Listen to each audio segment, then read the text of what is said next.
തോബിത്ത് അധ്യായം 1. നഫ്താലി ഗോത്രജനായ തോബിത്തിന്റെ ചരിത്രം. തോബിത്ത് തോബിയേലിന്റെയും, തോബിയേൽ അനനിയേലിന്റെയും, അനനിയേൽ അദ്വേലിന്റെയും, അദ്വേൽ അസിയേലിന്റെ പിൻഗാമികളിൽപ്പെട്ട ഗബായേലിന്റെയും പുത്രന്മാരാണ്. തോബിത്ത് അസീറിയ രാജാവായ ഷൽമനേസറിന്റെ കാലത്ത് ഗലീലിയിലെ കേദഷ് നഫ്താലിക്ക് തെക്ക് ആഷേറിന് മുകൾ ഭാഗത്ത് സ്ഥിതി ചെയ്യുന്ന തിഷ്ബേയിൽ നിന്ന് തടവുകാരനായി പിടിക്കപ്പെട്ടു. ഞാൻ തോബിത്ത് ജീവിതകാലം അത്രയും സത്യത്തിൻ്റെയും നീതിയുടെയും മാർഗത്തിലാണ് ചരിച്ചത്. അസീറിയയിലെ നിനവയിലേക്ക് എന്നോടുകൂടി പോന്ന സ്വദേശീയരായ സഹോദരർക്ക് ഞാൻ നിരവധി ഉപകാരങ്ങൾ ചെയ്തിട്ടുണ്ട്. സ്വദേശമായ ഇസ്രായേലിൽ ഞാൻ താമസിച്ചിരുന്ന ചെറുപ്പകാലത്ത് തന്നെ എൻ്റെ പൂർവ്വപിതാവായ നഫ്താലിയുടെ ഗോത്രം മുഴുവൻ ജെറൂസലം ഭവനത്തെ പരിത്യജിച്ചു. ഇസ്രായേലിലെ എല്ലാ ഗോത്രങ്ങളിലും നിന്ന് തിരഞ്ഞെടുക്കപ്പെട്ടത് ജെറൂസലമാണല്ലോ. സകല ഗോത്രങ്ങളും ബലിയർപ്പിക്കേണ്ടത് അവിടെയാണ്. അത്യുന്നതൻ വസിക്കുന്നതും എല്ലാ തലമുറകൾക്കും വേണ്ടി എന്നേക്കുമായി പ്രതിഷ്ഠിക്കപ്പെട്ടതുമായ ആലയം അവിടെയാണ്. വിശ്വാസം ത്യജിച്ച ഗോത്രങ്ങളെല്ലാം ബാൽ കാളക്കുട്ടിക്ക് ബലിയർപ്പിച്ചു പോന്നു. എൻ്റെ പൂർവ്വപിതാവായ നഫ്താലിയുടെ കുടുംബവും അങ്ങനെ ചെയ്തു.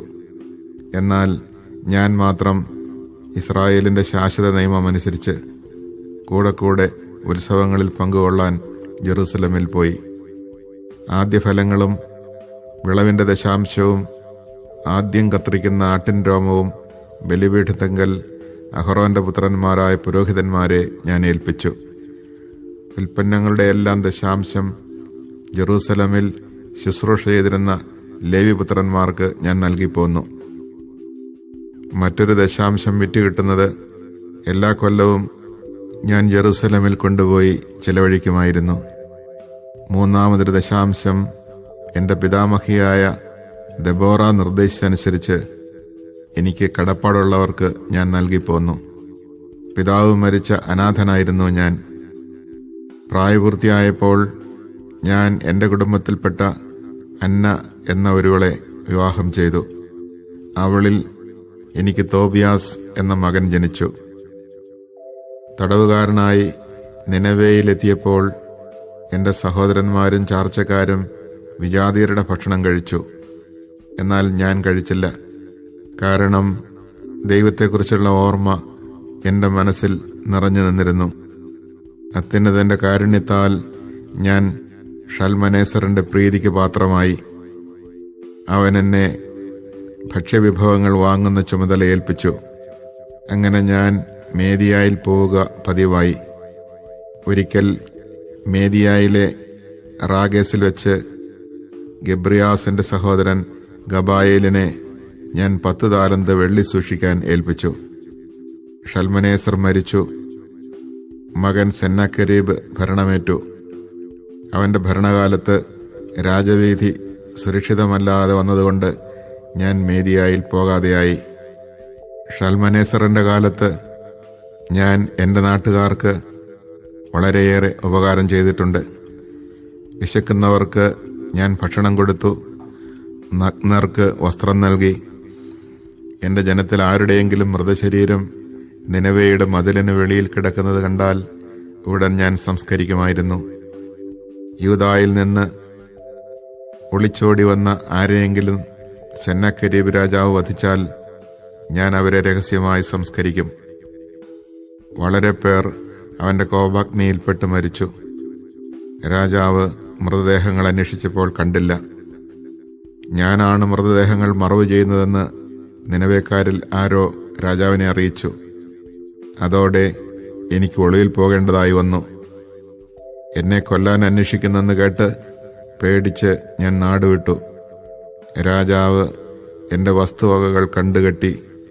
എൻ്റെ ഭാര്യ അന്നയും മകൻ തോബിയാസും മാത്രം അവശേഷിച്ചു.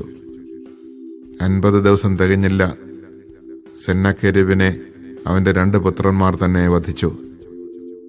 അവർ അറാറാത്ത് മലകളിലേക്ക് ഒളിച്ചോടി. സെന്നക്കെരീബിൻ്റെ മറ്റൊരു മകൻ എസാർഹദോൺ ആണ് പിന്നെ ഭരണമേറ്റത്. അവൻ എൻ്റെ സഹോദരൻ അനായേലിൻ്റെ പുത്രൻ അഹിക്കാറിനെ രാജ്യത്തിലെ വരവ് ചെലവുകളുടെ എല്ലാ വകുപ്പുകളുടെയും മേൽനോട്ടം ഏൽപ്പിച്ചു. അഹിക്കാർ എനിക്ക് വേണ്ടി ഇടപെട്ടു. ഞാൻ നിനവയിൽ തിരിച്ചെത്തി. രാജാവിൻ്റെ പാനപാത്രവാഹകനും രാജമുദ്രയുടെ സൂക്ഷിപ്പുകാരനും കണക്ക് സൂക്ഷിപ്പുകാരനും ആയിരുന്നു അഹിക്കാർ. എസാർഹദോൺ രാജാവ് തനിക്ക് തൊട്ടു താഴെ അവനെ അവരോധിച്ചു. അവൻ എൻ്റെ സഹോദരപുത്രനായിരുന്നു.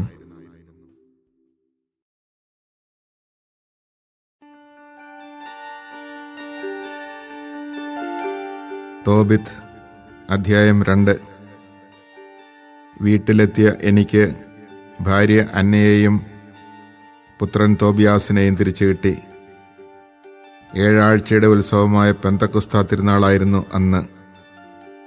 എൻ്റെ ബഹുമാനത്തിനായി തയ്യാറാക്കിയ വിഭവസമൃദ്ധമായ വിരുന്നിൽ ഞാൻ ഭക്ഷണത്തിനിരുന്നു. ഭക്ഷണ സാധനങ്ങളുടെ സമൃദ്ധി കണ്ട് ഞാൻ മകനോട് പറഞ്ഞു, പോയി നമ്മുടെ സഹോദരരിൽ നീ കാണുന്ന ദൈവവിചാരമുള്ള ദരിദ്രനെ കൊണ്ടുവരിക, ഞാൻ കാത്തിരിക്കാം. അവൻ പോയി വന്നിട്ട് പറഞ്ഞു, പിതാവേ, നമ്മുടെ ജനത്തിലൊരാളെ ആരോ കഴുത്ത് ഞെരിച്ച് കൊന്ന് ഇതാ ചന്തസ്ഥലത്ത് തള്ളിയിരിക്കുന്നു. ഭക്ഷണം തൊട്ടു നോക്കുക പോലും ചെയ്യാതെ ഞാൻ അങ്ങോട്ട് ഓടി.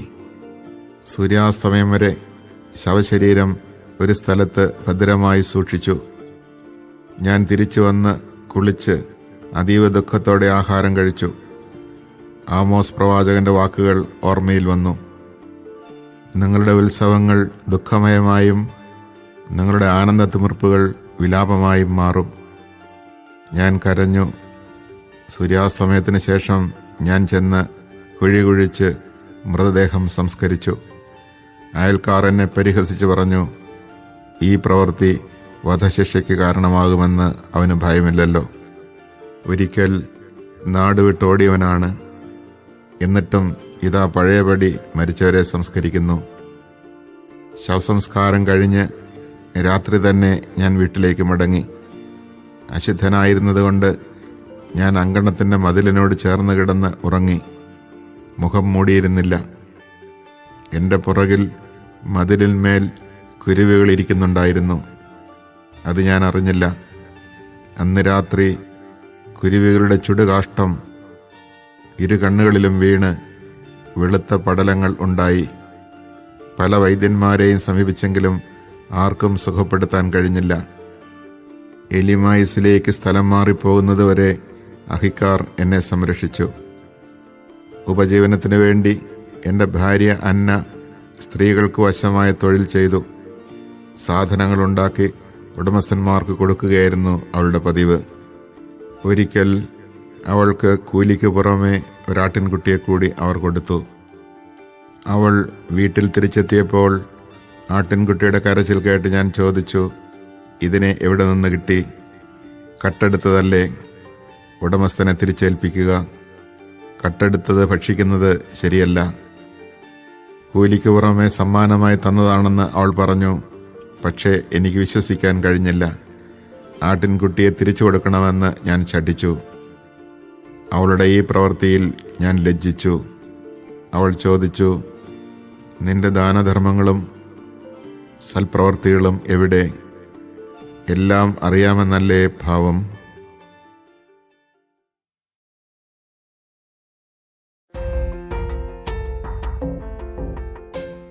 തോബിത്ത് അധ്യായം 3. ഞാൻ ദുഃഖഭാരത്തോടെ കരഞ്ഞു.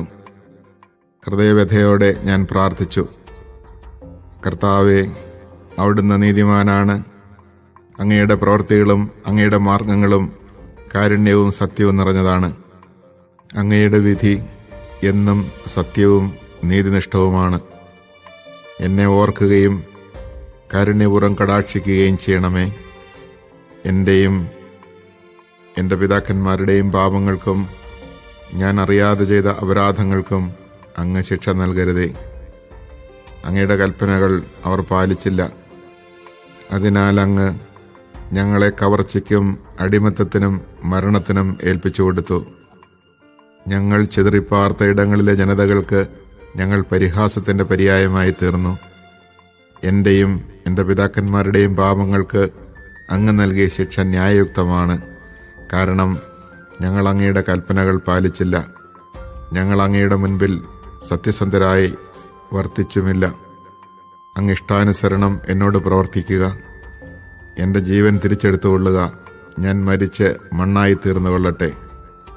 ജീവിക്കുന്നതിനേക്കാൾ ഭേദം മരിക്കുകയാണ്. മിഥ്യാപവാദങ്ങൾക്ക് ഞാൻ ഇരയായിരിക്കുന്നു. എൻ്റെ ഹൃദയവ്യഥ ദുസ്സഹമാണ്. ഈ ദുഃഖത്തിൽ നിന്ന് മുക്തി നേടി ശാശ്വത ഭവനത്തിലേക്ക് പോകാൻ അങ്ങ് കൽപ്പിച്ചാലും അങ്ങ് എന്നിൽ നിന്ന് മുഖം തിരിക്കരുതേ. അന്ന് തന്നെ മറ്റൊരു സംഭവമുണ്ടായി. മേദിയായിലെ യക്ബത്താനായിൽ റഘുവേലിൻ്റെ മകൾ സാറായെ അവളുടെ പിതാവിൻ്റെ പരിചാരികമാർ അധിക്ഷേപിച്ചു. 7 പ്രാവശ്യം വിവാഹം ചെയ്തതാണ് അവൾ. എന്നാൽ അവളെ പ്രാപിക്കുന്നതിന് മുൻപ് ഓരോ ഭർത്താവും അസ്മോദേവൂസ് എന്ന ദുഷ്ടപിശാചനാൽ വധിക്കപ്പെട്ടിരുന്നു. അതിനാൽ പരിചാരികമാർ അവളോട് ചോദിച്ചു, നീ തന്നെയല്ലേ ഭർത്താക്കന്മാരെ കഴുത്ത് ഞെരിച്ചു കൊന്നത്? 7 പേരെ നിനക്ക് ലഭിച്ചു. എന്നാൽ ആരുടെയും നാമം ധരിക്കാൻ നിനക്കിടയായില്ലല്ലോ. ഞങ്ങളെ തല്ലുന്നതെന്തിനാണ്? അവർ മരിച്ചെങ്കിൽ നീയും അവരോടൊപ്പം പോവുക. നിന്റെ മകനെയോ മകളെയോ കാണാൻ ഞങ്ങൾക്ക് ഇടവരാതിരിക്കട്ടെ. ഇതെല്ലാം കേട്ടുണ്ടായ ദുഃഖത്തിൻ്റെ ആധിക്യത്താൽ തൂങ്ങി മരിച്ചു കളയാമെന്ന് പോലും അവൾക്ക് തോന്നിപ്പോയി. എങ്കിലും അവൾ പുനർവിചിന്തനം ചെയ്തു. ഞാൻ പിതാവിൻ്റെ ഏകമകളാണ്. ഞാൻ ഇങ്ങനെ ചെയ്താൽ അവനത് അപമാനകരമായിരിക്കാം. വൃദ്ധനായ എൻ്റെ പിതാവ് വേദന കൊണ്ട് മരിക്കും. അവൾ കിളിവാതിലിൻ്റെ അടുത്ത് നിന്ന് പ്രാർത്ഥിച്ചു, എൻ്റെ ദൈവമായ കർത്താവേ, അങ്ങ് വാഴ്ത്തപ്പെടട്ടെ. പരിശുദ്ധവും സംപൂജ്യവുമായ അങ്ങയുടെ നാമം എന്നെന്നും സ്തുതിക്കപ്പെടട്ടെ. എല്ലാ സൃഷ്ടികളും അവിടുത്തെ എന്നെന്നും വാഴ്ത്തട്ടെ. എൻ്റെ ദൃഷ്ടികളും മുഖവും അങ്ങയുടെ നേരെ തിരിഞ്ഞിരിക്കുന്നു. എന്നെ ഈ ഭൂമിയിൽ നിന്ന് മോചിപ്പിക്കണമേ. ഞാനിനി അധിക്ഷേപങ്ങൾ കേൾക്കാൻ ഇടവരാതിരിക്കട്ടെ. കർത്താവേ, ഞാൻ പുരുഷന്മാരുമായി പാപം ചെയ്തിട്ടില്ലെന്ന് അവിടത്തേക്ക് അറിയാമല്ലോ. ഈ പ്രവാസത്തിൽ എൻ്റെയോ പിതാവിൻ്റെയോ പേരിന് ഞാൻ കളങ്കം വരുത്തിയിട്ടില്ല. പിതാവിൻ്റെ ഏകജാതയാണ് ഞാൻ. അവകാശിയായി അവന് വേറെ മക്കളില്ല. എനിക്ക് ഭർത്താവാകാൻ അവന് ഉറ്റവനോ ഉറ്റവരുടെ മകനോ ഇല്ല. എൻ്റെ 7 ഭർത്താക്കന്മാർ മരിച്ചു. ഇനി ഞാൻ എന്തിനു ജീവിക്കണം? ഞാൻ ജീവിക്കണമെന്നാണ് അവിടുത്തെ ഹിതമെങ്കിൽ എന്നെ കാരുണ്യപൂർവ്വം കടാക്ഷിക്കണമേ. ഇനി അധിക്ഷേപങ്ങൾ കേൾക്കുവാൻ ഇടവരാത്ത വിധം എനിക്ക് മാന്യത നൽകണമേ. ഇരുവരുടെയും പ്രാർത്ഥന ദൈവത്തിൻ്റെ മഹനീയ സന്നിധിയിലെത്തി. അവർ ഇരുവർക്കും ഉപശാന്തി നൽകാൻ, തോബിത്തിൻ്റെ കണ്ണുകളിലെ വെളുത്ത പടലം നീക്കം ചെയ്യാനും, റഘുവേലിൻ്റെ പുത്രി സാറായെ തോബിത്തിൻ്റെ പുത്രൻ തോബിയാസിന് വധുവായി നൽകാനും, അസ്മോദേവുസ് എന്ന ദുഷ്ടഭൂതത്തെ ബന്ധിക്കാനും റഫായേൽ നിയുക്തനായി. സാറായെ സ്വന്തമാക്കാൻ തോബിയാസിനായിരുന്നു അവകാശം.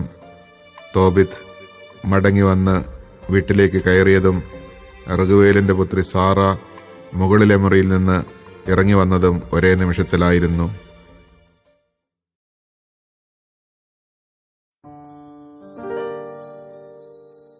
തോബിത്ത് അധ്യായം 4.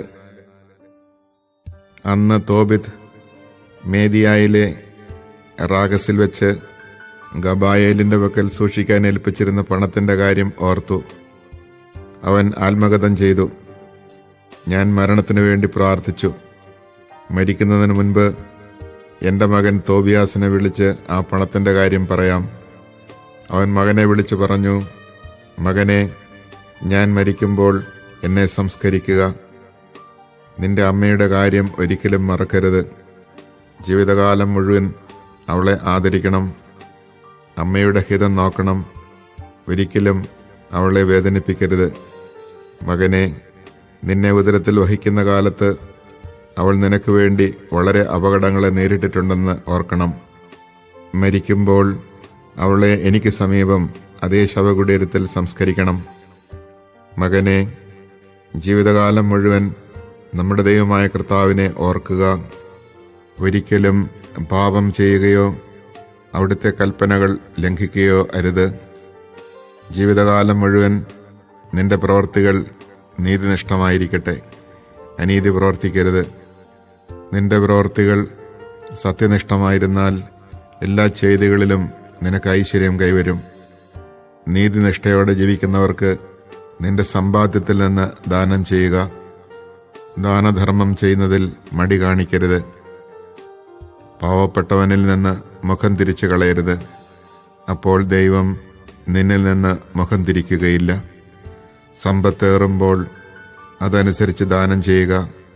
കുറച്ചേ ഉള്ളുവെങ്കിൽ അതനുസരിച്ച് ദാനം ചെയ്യാൻ മടിക്കരുത്.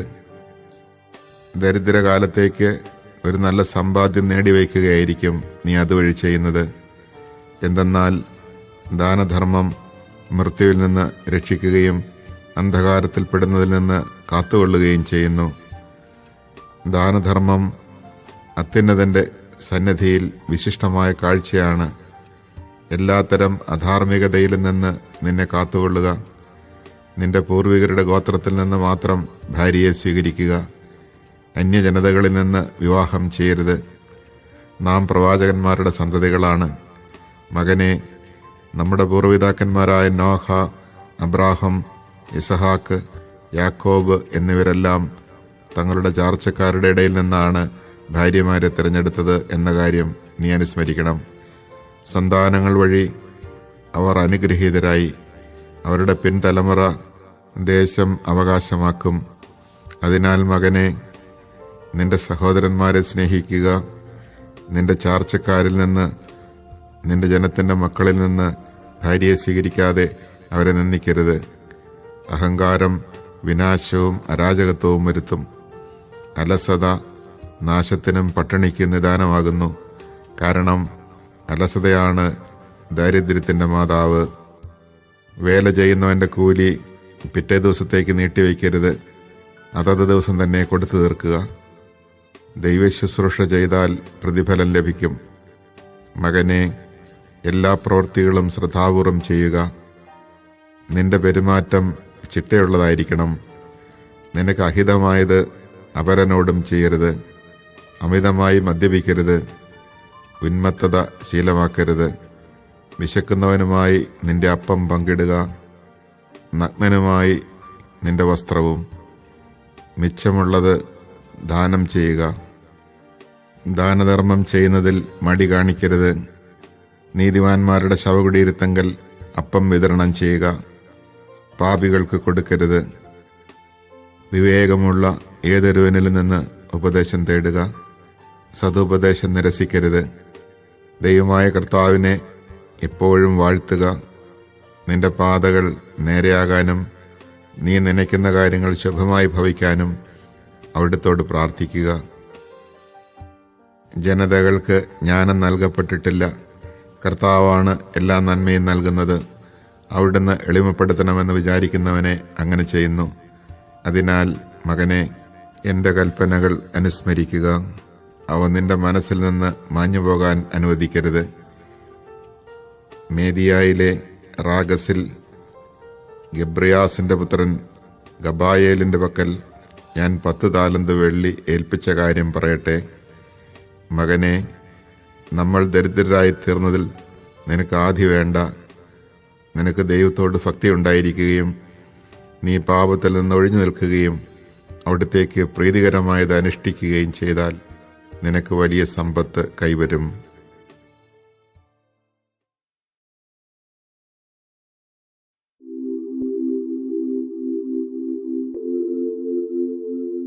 തോബിത്ത് അധ്യായം 5. തോബിയാസ് പ്രതിവചിച്ചു, പിതാവേ, നീ കൽപ്പിച്ചതെല്ലാം ഞാൻ ചെയ്യാം. പക്ഷേ ഞാൻ അവനെ അറിയാത്ത സ്ഥിതിക്ക് എങ്ങനെ ആ പണം കിട്ടും? തോബിത്ത് മകന്റെ കയ്യിൽ രേഖ കൊടുത്തുകൊണ്ട് പറഞ്ഞു, നിന്നോടുകൂടെ പോരാൻ ഒരുവനെ കണ്ടുപിടിക്കുക.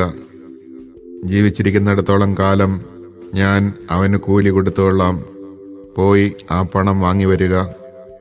തോബിയാസ് ഒരാളെ അന്വേഷിച്ചു. റഫായേലിനെ കണ്ടുമുട്ടി. അവനൊരു ദൈവദൂതനായിരുന്നു. എന്നാൽ തോബിയാസ് അത് മനസ്സിലാക്കിയില്ല.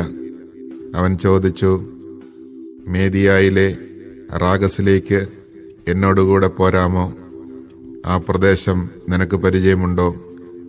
ദൂതൻ മറുപടി നൽകി, ഞാൻ നിന്നോടുകൂടെ വരാം. എനിക്ക് വഴി നല്ല പരിചയമുണ്ട്. മാത്രമല്ല, നമ്മുടെ സഹോദരൻ ഗബായേലിനോടൊന്നിച്ച് ഞാൻ താമസിച്ചിട്ടുമുണ്ട്. തോബിയാസ് പറഞ്ഞു, ഇവിടെ നിൽക്കൂ, ഞാൻ എൻ്റെ പിതാവിനോട് പറഞ്ഞിട്ട് വരാം. ദൂതൻ പറഞ്ഞു, പോവുക, താമസിക്കരുത്. തോബിയാസ് വീട്ടിലെത്തി പിതാവിനോട് പറഞ്ഞു, എന്നോടുകൂടെ വരാൻ ഞാൻ ഒരാളെ കണ്ടുപിടിച്ചു. തോബിത്ത് പറഞ്ഞു, അവനെ എൻ്റെ അടുത്തേക്ക് വിളിക്കൂ. അവൻ ഏത് ഗോത്രത്തിൽപ്പെട്ടവനാണെന്നും നിന്നോടുകൂടെ പോരാൻ വിശ്വാസയോഗ്യനാണോ എന്നും ഞാൻ നോക്കട്ടെ. തോബിയാസ് റഫായേലിനെ വീട്ടിലേക്ക് ക്ഷണിച്ചു. അവൻ അകത്ത് പ്രവേശിക്കുകയും അവർ പരസ്പരം അഭിവാദ്യങ്ങൾ അർപ്പിക്കുകയും ചെയ്തു. തോബിത്ത് ചോദിച്ചു, സഹോദര, നീ ഏത് ഗോത്രത്തിലും കുടുംബത്തിലും പെട്ടവനാണ്? പറയുക. അവൻ പറഞ്ഞു, നീ ഗോത്രവും കുടുംബവുമാണോ, അതോ നിന്റെ പുത്രനോടുകൂടെ പോകാൻ കൂലിക്ക് ഒരാളെയാണോ അന്വേഷിക്കുന്നത്? തോബിത്ത് പറഞ്ഞു, സഹോദര, നിന്റെ ആളുകൾ ആരെന്നും നിന്റെ പേരെന്തെന്നും അറിയാൻ ഞാൻ ആഗ്രഹിക്കുന്നു. അവൻ പറഞ്ഞു, നിന്റെ ചാർച്ചക്കാരിൽപ്പെട്ട മഹാനായ അനനിയാസിന്റെ പുത്രൻ അസ്രയാസ് ആണ് ഞാൻ. തോബിത്ത് പറഞ്ഞു, സഹോദര, നിനക്ക് സ്വാഗതം. നിന്റെ ഗോത്രവും കുടുംബവും ആരാഞ്ഞതിൽ എന്നോട് കോപിക്കരുതേ. നീ എൻ്റെ ചാർച്ചക്കാരനാണ്. ശ്രേഷ്ഠമായ പാരമ്പര്യവും നിനക്കുണ്ട്. ആരാധിക്കാനും അജഗണത്തിലെ കടിഞ്ഞൂലുകൾ, വിളവുകളുടെ ദശാംശം എന്നിവ അർപ്പിക്കാനും ജെറുസലമിൽ ഒരുമിച്ച് പോയിക്കൊണ്ടിരുന്നപ്പോൾ മഹാനായ ഷമായായുടെ പുത്രന്മാരായ അനനിയാസും യാഥാനുമായി ഞാൻ ഒറ്റ ബന്ധം പുലർത്തിയിരുന്നു. നമ്മുടെ ചാർച്ചക്കാരുടെ തെറ്റുകളിൽ അവർ ചരിച്ചില്ല. സഹോദര, നിനക്ക് ശ്രേഷ്ഠമായ പാരമ്പര്യമുണ്ട്. എന്തു വേതനമാണ് ഞാൻ തരേണ്ടതെന്ന് പറയുക. ദിനം പ്രതി ഓരോ ദ്രാഗ്മായും എൻ്റെ മകന് വരുന്നത്ര ചെലവും പോരെ. കൂടാതെ സസുഖം തിരിച്ചെത്തിയാൽ കൂടുതൽ തരികയും ചെയ്യാം. ഈ വ്യവസ്ഥകൾ അവർ സമ്മതിച്ചു. തുടർന്ന് തോബിത്ത് തോബിയാസിനോട് പറഞ്ഞു, ഒരുങ്ങിക്കൊള്ളൂ, നിങ്ങൾ ഇരുവർക്കും യാത്രാമംഗളങ്ങൾ. പുത്രൻ ഉടനെ യാത്രയ്ക്കാവശ്യമായ ഒരുക്കങ്ങൾ ചെയ്തു. പിതാവ് അവനോട് പറഞ്ഞു, ഇവനോടുകൂടെ പൊയ്ക്കൊള്ളുക. ഉന്നതത്തിൽ വസിക്കുന്ന ദൈവം നിന്റെ മാർഗം ശുഭമാക്കും. അവിടുത്തെ ദൂതൻ നിന്നെ കാത്തുകൊള്ളും. അവർ ഉടനെ യാത്ര പുറപ്പെട്ടു. ആ യുവാവിൻ്റെ നായും അവരോടുകൂടെ ഉണ്ടായിരുന്നു. എന്നാൽ അവൻ്റെ അമ്മ അന്ന കരഞ്ഞുകൊണ്ട് തോബിത്തിനോട് പറഞ്ഞു, നമ്മുടെ കുഞ്ഞിനെ എന്തിനാണ് ഇങ്ങനെ ദൂരെ അയച്ചത്? നമുക്ക് അവൻ താങ്ങായിരുന്നില്ലേ? പണമല്ല പ്രധാനം, അത് നമ്മുടെ മകനേക്കാൾ വിലപ്പെട്ടതുമല്ല. കർത്താവ് തന്ന ജീവിത സൗകര്യങ്ങൾ കൊണ്ട് തൃപ്തിപ്പെട്ടുകൂടെ? തോബിത്ത് അവളോട് പറഞ്ഞു, സഹോദരി, നീ വിഷമിക്കരുത്.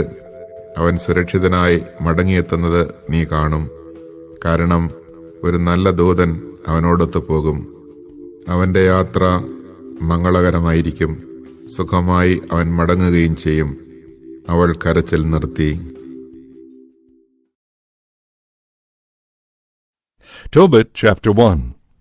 This book tells the story of Tobit, son of Tobiel, son of Hananiel, son of Aduel, son of Gabiel, of the family of Asiel, of the tribe of Naphtali, who during the reign of Shalmaneser, king of Assyria, was taken captive from Thisbe, which is south of Kedesh, Naphtali, in upper Galilee, above and to the west of Asser, north of Fogor.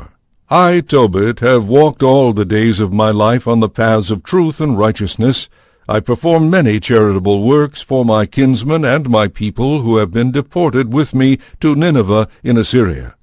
When I lived as a young man in my own country, Israel, the entire tribe of my forefather Naphtali had broken away from the house of David and from Jerusalem. This city had been singled out of all Israel's tribes so that they all might offer sacrifice in the place where the temple, God's dwelling, had been built and consecrated for all generations to come. All my kinsmen, like the rest of the tribe of my forefather Naphtali, used to offer sacrifice on all the mountains of Galilee, as well as to the young bull which Jeroboam king of Israel had made in Dan. I, for my part, would often make the pilgrimage alone to Jerusalem for the festivals, as is prescribed for all Israel by perpetual decree, bringing with me the first fruits of the field and the firstlings of the flock, together with a tenth of my income and the first shearings of the sheep. I would hasten to Jerusalem and present them to the priests, Aaron's sons, at the altar. To the Levites who were doing service in Jerusalem I would give the tithe of grain, wine, olive oil, pomegranates, figs, and other fruits. And except for sabbatical years, I used to give a second tithe in money, which each year I would go and disperse in Jerusalem. The third tithe I gave to orphans and widows, and to converts who were living with the Israelites.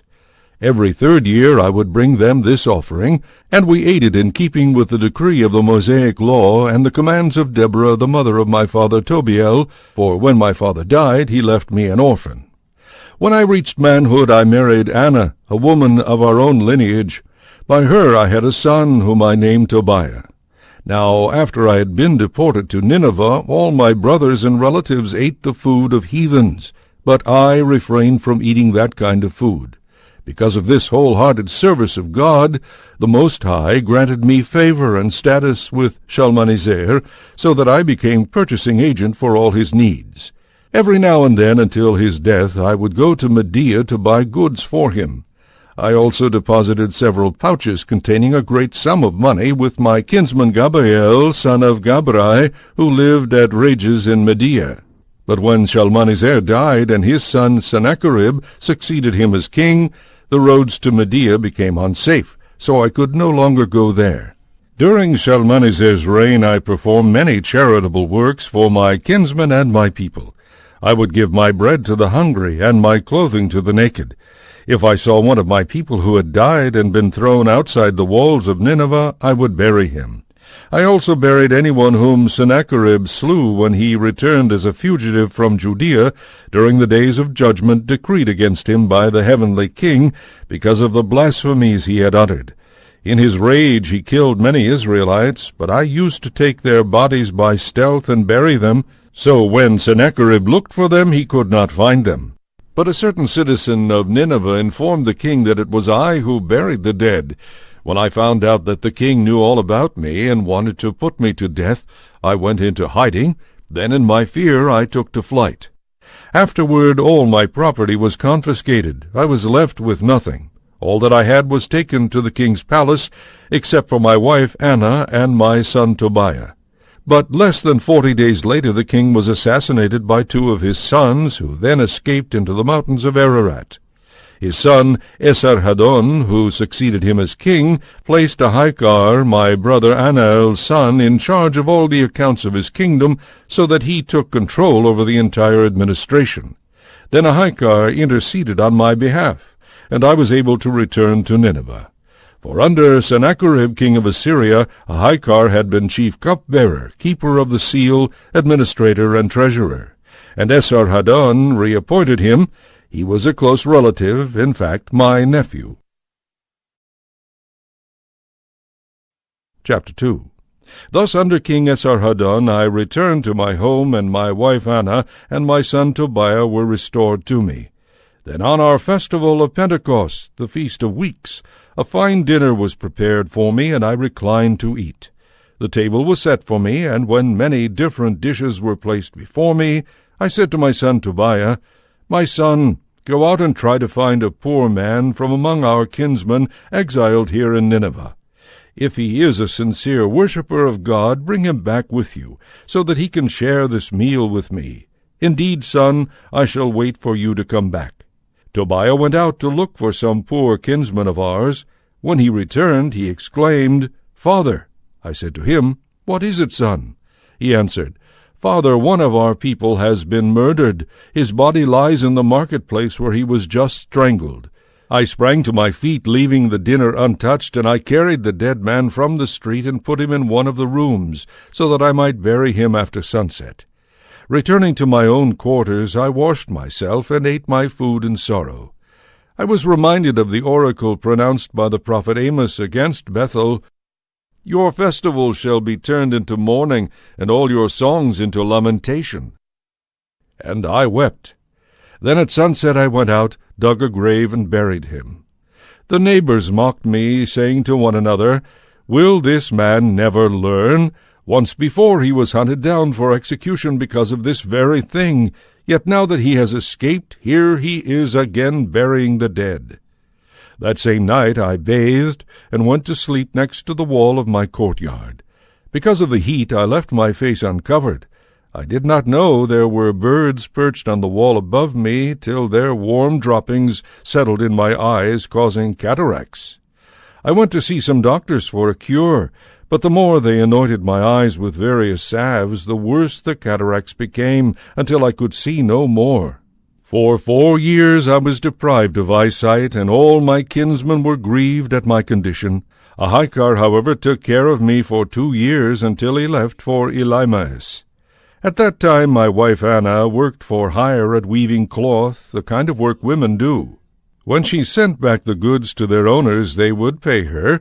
Late in winter she finished the cloth and sent it back to the owners. They paid her the full salary, and also gave her a young goat for the table. On entering my house, the goat began to bleat. I called to my wife and said, "Where did this goat come from? Perhaps it was stolen. Give it back to its owners. We have no right to eat stolen food." But she said to me, "It was given to me as a bonus over and above my wages." Yet I would not believe her, and told her to give it back to its owners. I became very angry with her over this, so she retorted, "Where are your charitable deeds now? Where are your virtuous acts? See, your true character is finally showing itself." Chapter 3. Grief-stricken in spirit, I groaned and wept aloud. Then with sobs I began to pray, "You are righteous, O Lord, and all your deeds are just. All your ways are mercy and truth. You are the judge of the world. And now, O Lord, may you be mindful of me, and look with favor upon me. Punish me not for my sins, nor for my inadvertent offenses, nor for those of my fathers. They sinned against you and disobeyed your commandments. So you handed us over to plundering, exile, and death, till we were an object lesson, a byword, a reproach in all the nations among whom you scattered us. Yes, your judgments are many and true in dealing with me as my sins and those of my fathers deserve. For we have not kept your commandments, nor have we trodden the paths of truth before you. So now deal with me as you please, and command my life breath to be taken away from me, that I may go from the face of the earth into dust. It is better for me to die than to live, because I have heard insulting calumnies, and I am overwhelmed with grief. Lord, command me to be delivered from such anguish. Let me go to the everlasting abode. Lord, refuse me not, for it is better for me to die than to endure so much misery in life, and to hear these insults." On the same day at Ecbatana in Media, it so happened that Reguel's daughter Sarah also had to listen to abuse from one of her father's maids, for she had been married to 7 husbands, but the wicked demon Asmodeus killed them off before they could have intercourse with her, as it is prescribed for wives. So the maid said to her, "You are the one who strangles your husbands. Look at you. You have already been married 7 times, but you have had no joy with any one of your husbands. Why do you beat us? Because your husbands are dead? Then why not join them? May we never see a son or daughter of yours." That day she was deeply grieved in spirit. She went in tears to an upstairs room in her father's house with the intention of hanging herself. But she reconsidered, saying to herself, "No, people would level this insult against my father. You had only one beloved daughter, but she hanged herself because of ill fortune. And thus would I cause my father in his old age to go down to the nether world laden with sorrow.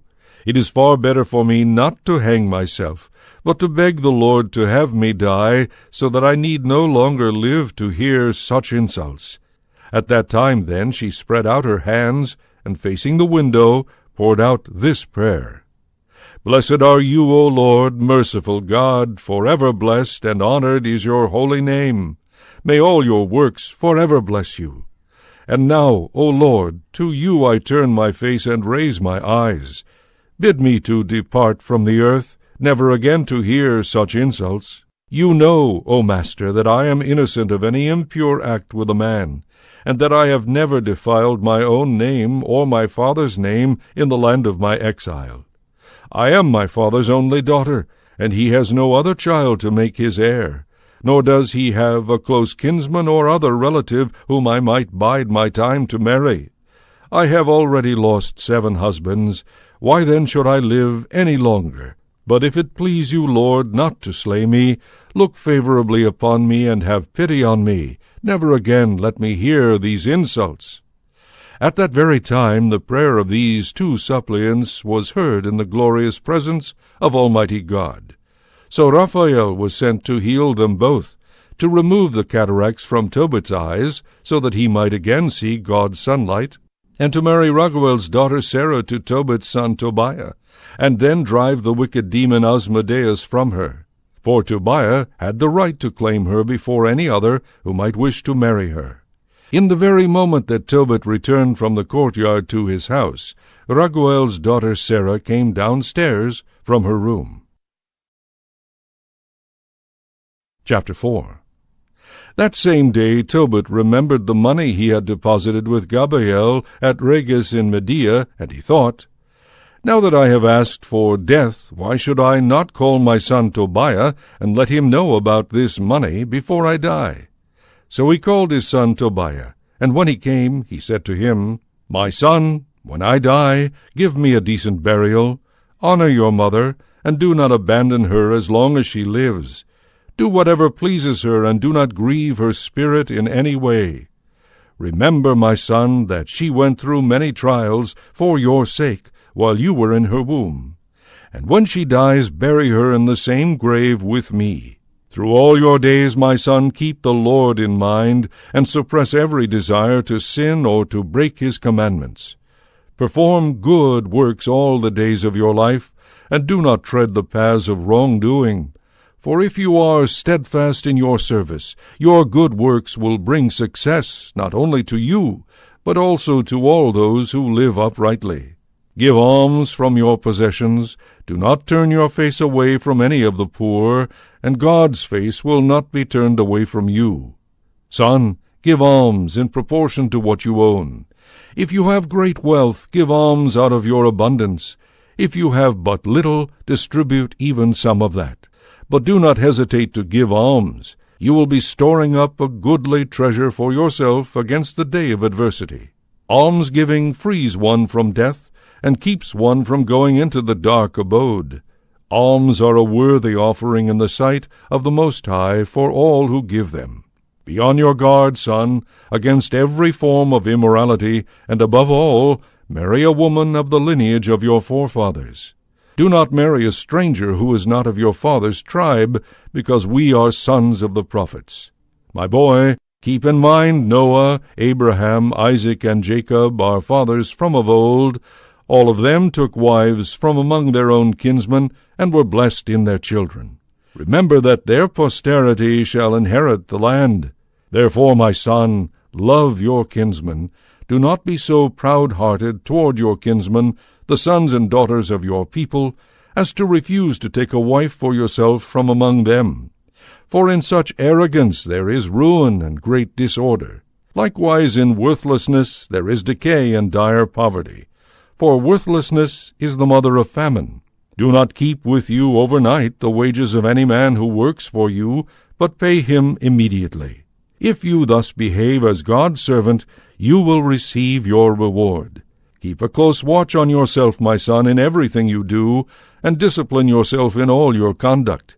Do to no one what you yourself dislike. Do not drink wine till you become drunk, nor let drunkenness accompany you on your way. Give to the hungry some of your bread, and to the naked some of your clothing. Whatever you have left over, give away as alms, and do not begrudge the alms you give. Be lavish with your bread and wine at the burial of the virtuous, but do not share them with sinners. Seek counsel from every wise man, and do not think lightly of any advice that can be useful. At all times bless the Lord God, and ask him to make all your paths straight and to grant success to all your endeavors and plans. For no pagan nation possesses good counsel, but the Lord himself gives all good things. If the Lord chooses, he raises a man up, but if he should decide otherwise, he casts him down to the deepest recesses of the netherworld. So now, my son, keep in mind my commandments, and never let them be erased from your heart. And now, son, I wish to inform you that I have deposited a great sum of money with Gabrai's son Gabael at Regis in Media. Do not be discouraged, my child, because of our poverty. You will be a rich man if you fear God, avoid all sin, and do what is right before the Lord your God. Chapter 5. Then Tobiah replied to his father Tobit, Everything that you have commanded me, father, I will do. But how shall I be able to obtain the money from him, since he does not know me, nor do I know him? What can I show him to make him recognize me and trust me, so that he will give me the money? I do not even know which roads to take for the journey into Media. Tobit answered his son Tobiah, We exchanged signatures on a document written in duplicate. I divided it into 2 parts, and each of us kept one. His copy I put with the money. Think of it, 20 years have already passed since I deposited that money. So now, my son, find yourself a trustworthy man who will make the journey with you. We will of course give him a salary when you return, but get back that money from Gabael. Tobiah went to look for someone acquainted with the roads who would travel with him to Media. As soon as he went out, he found the angel Raphael standing before him, though he did not know that this was an angel of God. Tobiah said to him, Who are you, young man? He replied, I am an Israelite, one of your kinsmen. I have come here to work. Tobiah said, Do you know the way to Media? The other replied, Yes, I have been there many times. I know the place well, and I know all the routes. I have often traveled to Media. I used to stay with our kinsman Gabael, who lives at Regis in Media. It is a good 2 days' travel from Ecbatana to Regis, for Regis is situated at the mountains, Ecbatana out on the plateau. Tobiah said to him, Wait for me, young man, till I go back and tell my father, for I need you to make the journey with me. I will of course pay you. Raphael replied, Very well, I will wait for you, but do not be long. Tobiah went back to tell his father Tobit what had happened. He said to him, I have just found a man who is one of our own Israelite kinsmen. Tobit said, Call the man so that I may find out what family and tribe he comes from, and whether he is trustworthy enough to travel with you, son. Tobiah went out to summon the man, saying, Young man, my father would like to see you. When Raphael entered the house, Tobit greeted him first. Raphael said, Hearty greetings to you. Tobit replied, What joy is left for me any more? Here I am, a blind man who cannot see God's sunlight, but must remain in darkness like the dead who no longer see the light. Though alive, I am among the dead. I can hear a man's voice, but I cannot see him. Raphael said, Take courage, God has healing in store for you, so take courage. Tobit then said, My son Tobiah wants to go to Media. Can you go with him to show him the way? I will of course pay you, brother. Raphael answered, Yes, I can go with him, for I know all the routes. I have often traveled to Media and crossed all its plains and mountains, so I know every road well. Tobit asked, Brother, tell me please, what family and tribe are you from? Raphael said, Why, do you need a tribe and a family, or are you looking for a hired man to travel with your son? Tobit replied, I wish to know truthfully whose son you are, brother, and what your name is. Raphael answered, I am Azariah, son of Hananiah the elder, one of your own kinsmen. Tobit exclaimed, Welcome, God save you, brother. Do not be provoked with me, brother, for wanting to learn the truth about your family. So it turns out that you are a kinsman, and from a noble and good line. I knew Hananiah and Nathaniah, the two sons of Shemaiah the elder. With me they used to make the pilgrimage to Jerusalem, where we would worship together. No, they did not stray from the right path. Your kinsmen are good men. You are certainly of good lineage and welcome." Then he added, "For each day you are away I will give you the normal wages, plus expenses for you and for my son. If you go with my son, I will even add a bonus to your wages." Raphael replied, "I will go with him, have no fear. In good health we shall leave you, and in good health we shall return to you, for the way is safe." Tobit said, "God bless you, brother." Then he called his son and said to him, "My son, prepare whatever you need for the journey, and set out with your kinsmen. May God in heaven protect you on the way and bring you back to me safe and sound, and may his angel accompany you for safety, my son." Before setting out on his journey, Tobiah kissed his father and mother. Tobit said to him, "Have a safe journey." But his mother began to weep. She said to Tobit, "Why have you decided to send my child away? Is he not the staff to which we cling, ever there with us in all that we do? I hope more money is not your chief concern. Rather let it be a ransom for our son. What the Lord has given us to live on is certainly enough for us." Tobit reassured her, "Have no such thought. Our son will leave in good health and come back to us in good health. Your own eyes will see the day when he returns to you safe and sound. So no such thought. Do not worry about them, my love. For a good angel will go with him, his journey will be successful, and he will return unharmed." Then she stopped weeping.